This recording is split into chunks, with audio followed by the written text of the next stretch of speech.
So we're back in Exodus chapter 15. Children of Israel just left the Red Sea and they are now walking in a wilderness called Shur. It's also a desert. So they've been trekking for 3 days and they haven't found any form of water. They begin to complain and murmur, and finally they come across an oasis. This oasis is called Mara. Unfortunately for them, the water is not drinkable. It's bitter. They start complaining again, and Moses goes to God, and God tells him, take this piece of wood, throw it inside the water. The water becomes safe for drinking. It becomes potable. After a while, they pick up the journey and keep on going, and they encounter another oasis, and this oasis is called Elim. This oasis, the Bible describes it as having 12 springs of water and 70 palm trees. So they have cold grass beneath their feet, they have shade, they have water to drink and to bathe, depending on what they want to do.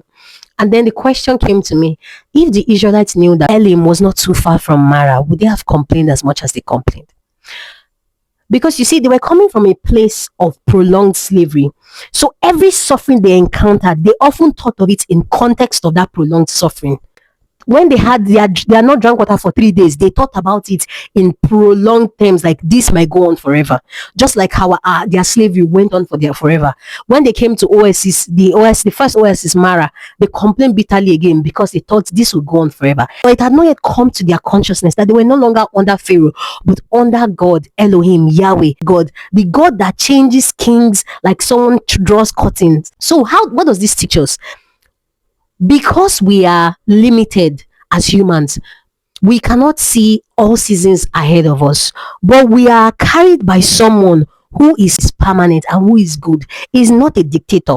So we can rest assured, know that as long as he's on our side, we are covered. So if you are going through a tough season, you have to remember that only God is permanent, that this season will soon be cutted away. I want you to remember this, that as long as nothing can outlast God, you have everything it takes to outlast that season you are in, no matter how horrible it looks. So this is my encouragement for you.